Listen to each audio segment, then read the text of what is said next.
I love March. Even though the cold and the winter and the fall is my favorite time of year, I love me some March. Green, we're displaying the new green wall, y'all. Like, what do you think? Oh my God, it's been such a work in progress. We're talking about getting lucky this month. Not that kind of getting lucky, y'all. In March, and the theme for the month, if you will, is what could happen? What could happen if you got lucky? What does getting lucky even mean? You ever see those people who seem to just have it all? You know, maybe they started 20 years ago before there was a flood of the sea of sameness, and you're like, they got lucky. Or maybe, you know, they ran into Oprah on the side of the road and they got lucky. That doesn't mean that their work is any better or worse than what's out there. I'm not saying that they got lucky and they're bad business owners or bad coaches. As a matter of fact, the truth is you gotta have some luck. There are times in my business and in my life when I've been so incredibly lucky. We want getting lucky to be part of our business plan. Why? Because that means that we are ready when the opportunity presents itself. Before we can be ready to get lucky in business, we got to take off the things that keep us from getting lucky. We've got to break the hand. That did it! How lucky is that? Not planned at all. Broke it. Mic drop. Throw this away. I'm done with those shackles. I'm done with those chains. You got to break the chains that keep you from getting lucky. So let's talk about what those are. What are the things that keep you from getting lucky in business? People's opinions. We've talked about some of this before. Comparisonitis. Like you're so inflamed with, oh, it doesn't look as good as when they do it. What about when you know in your gut, it doesn't make sense on paper? Let's talk about that. What does it mean to not make sense on paper? Maybe the finances don't add up. Doesn't make sense on paper, but you know in your gut you're meant to do it. It's time for a Shope sales story, y'all. And this one changed my life. 12 years ago in October, I attended Rich Happy Hot Live. That was an event that Marie Forleo has. Now, you may think I've heard this story, but stick with me. And I was still working my drug selling job, pharmaceutical sales, the legal kind of drugs. And I went to this event to hear Danielle LaPorte speak. I didn't know who Marie Forleo was, which has kind of become a joke, but another story. I did know who Danielle LaPorte was. It's when she was in her white hot truth era. And I was so moved by Danielle's words. I think Danielle is one of the greatest writers of the online world. But regardless. So I went to hear Danielle speak. Funny story about that. We got to meet Danielle. You know, I'm usually a shake the hand. Thank you so much. Your work is so inspiring. Get a pic on. Y'all, I met Danielle LaPorte and I burst into tears. Now, I don't burst into tears meeting people. And I said to her, I feel like you're the Jesus of my generation. And I'm sure she was like, security, security, security. And I couldn't stop. That's all I said to her. I feel like you're the Jesus of my generation. That makes no sense. Literally, they kind of escorted me off, okay? So that was day one, I think, of this event. By day 3, or maybe it was day 2, you better believe I knew who Marie Forleo was. It was her event. I knew who she was. And there was a little bit of envy. I wanted to be her. I wanted to be me, but I wanted to have what she had. And so I took the microphone in front of 300 people while I was still working a pharmaceutical sales job and declared, I'm coming back here next year. I'm going to have quit my job and I'm going to have started a business. As a matter of fact, somebody took a picture of that moment. Can you see it? Of that moment. And it ended up being on Marie's website and my husband had it framed. This moment changed my life. I got lucky because I went to hear Danielle LaPorte speak. I didn't go to have my life changed by Marie Forleo. After this, I walked up to Marie. Now, listen, this was right before Marie was on Oprah. Huge deal in this industry. I literally, and I know this is bad. I am aware that this is bad. I did not have consent. I walked up to the stage and I grabbed her. And she was like, I'm sorry, I have to go, or something like that, in a Marie way, not in a way like I did that. And I was like, I get it. I apologize for interrupting you. My name's Kendrick Shope. You won't remember that, but remember the Southern Redhead, because I'm meant to work with you and it's going to change my life. And Marie was like, well, all right. And then she walked away. Marie pitched her mastermind at the end of Rich Happy Hot Live. Y'all, I was not ready for that mastermind. There were people in there making 7 figures. There were people in there making 8 figures. I was a drug rep. I wasn't even sure what I was going to do. I mean, I wanted to be in the room where it happened, the room where it happened, but holy wow, I made a fool out of myself over and over and over. That doesn't sound too lucky, does it? It also did not make sense on paper for me to be part of this mastermind. I didn't meet the criteria. I didn't freaking know what I was doing. What is Marie's thing? I'll help you get anything you want. You just have to decide. I didn't even know what the choices were, y'all. By the way, that mastermind was everything I needed and nothing of what I expected. It was everything I needed. I just didn't know I needed it. Halfway through that mastermind, I met Jenny Shih, the most brilliant person I've ever met online. She knows business. She's brilliant.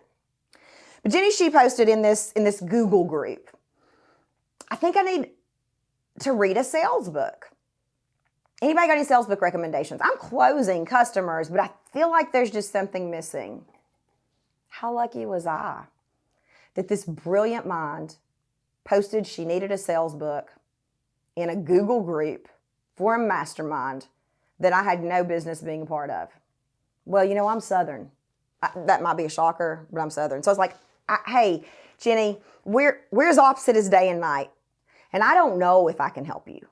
But I was a top performing sales rep for a long time. So I'm happy to hop on the phone and maybe talk it out with you.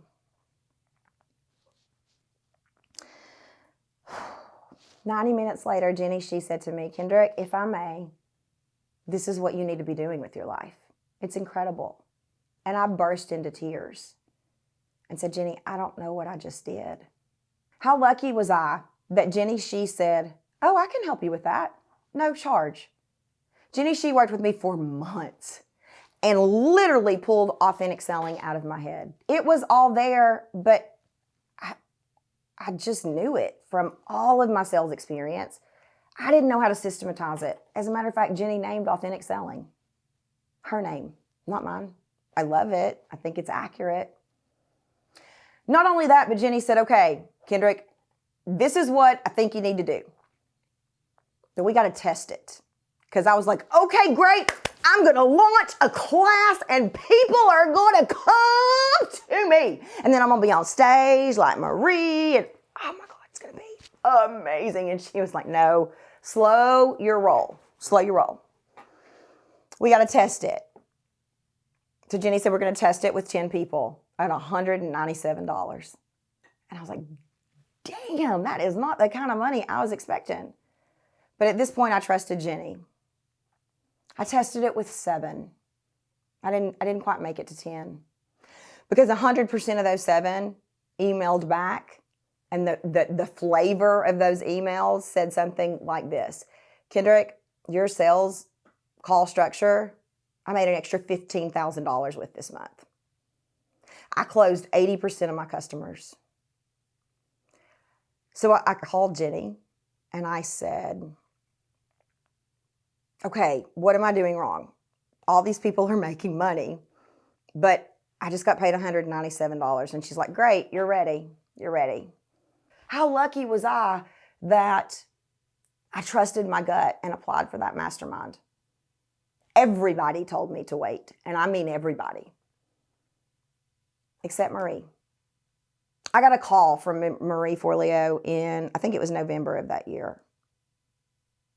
saying, just wanted to meet you officially. Can't wait to work with you. And I knew in that moment, my life was about to change. How lucky am I that Jenny Shee just happened to post and I just happened to read it in a Google group and just happened to be willing to get on the phone with her. You see, when the opportunity presented itself, I was ready. That's what getting lucky is. How lucky am I that Jenny Shee was a kind enough human to say, I'll pull this out of you. I got it. I got it. I got you. How lucky am I that the shackles that I threw away didn't stop me? And they don't need to stop you. How's this story end?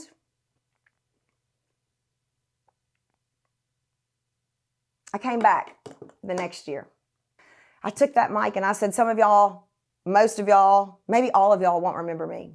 The last year I stood here and said, I'm going to quit my job and I'm going to come back here and tell you all I did it. I did it. Not only that, but I'm hitting $10,000 months now. Not only that, I've had, and I don't remember the number, but whatever many customers. Thank you. Thank you for believing in me. Thank you for having this. So that's how this ends. But guess who was there? Danielle Laporte. It's full circle, right? So I'm like, okay, Jenny was there too. I was like, Jenny, I got to go up to Danielle and number one, apologize. Y'all, I walked up to Danielle and I flippin' burst into tears again. I could not speak. I don't know. Her energy is powerful. Finally, she sat down with me and she was like, are you okay? And I was like, I was the one who came up to you last year and said, you're the Jesus of our time. She was like, I remember you. I remember you. What's going on? And we had a chat. I still don't know why the frick I burst into tears. Years later, I was lucky enough to have Danielle Laporte come in as a bonus for ASU. She coached everybody that showed up on that call. How lucky was that? So, the woman who decided right here, the shackles are gone. I don't even know what I'm going to do. I don't know how to run a business. I just know how to sell. The woman who trusted her gut. Didn't make sense on paper, wouldn't matter because she didn't have a plan on paper because of that step. I believe has been in business for 13 years. That woman has had dreams come true because the shackles didn't hold her back. She was on the Steve Harvey show. She's worked with thousands of brilliant business owners all across the world and genuinely believe she's made their lives better. She's made millions of dollars. She's given her child experiences that most kids dream about. All because she said yes. All because she thought, what could happen? So what are the shackles that could have kept her from saying yes? What are the shackles that can keep you from saying yes? Outside influences. What else is a shackle? Comparisonitis. Y'all know what I'm talking about. The minute you enter the online world, it's like, whoa. I could have gone broke, which I almost did, learning. Now listen, my strengths, one of my top 5 strengths, according to Buckingham, is learner. But y'all, I spent $100,000 of money that I didn't really have to get an online education because I knew how to sell, but I didn't know how to do anything else. Did I get lucky? You better believe I got lucky. Did I work my BOOTY off? You better believe I did. What I'm not going to do is sit here and tell you that, I know this is loud, this woman declared this to the world and everything was easy. And I made gobs of money after that. Like I was bathing in money and that customers just came and came and came. The truth is, at one point during the following year, as I had spent the $100,000 on an online education, my husband said, we got to have money. We got to. So I interviewed for pharmaceutical sales jobs. You want to talk about getting lucky? The man who had offered me the job called and said, well, while I was offering you a job, our company went on a hiring freeze. So hold on. I'm going to hire you in 3 months. You got my word. I didn't feel very lucky. So I told my husband, I said, can you give me 3 more months? And he said, that's it. You got 3 months. At the end of that 3 months is when I started hitting $10,000 months. Never been below since. Was that lucky? Yeah, I think it's pretty freaking lucky that the man who offered me a job 20 minutes later calls back and says we're on a hiring freeze. Because I would have been back at pharma. Getting lucky doesn't mean that the obstacles disappear. Getting lucky doesn't mean it's sunshine and roses every day. Getting lucky means being ready when the opportunity presents itself.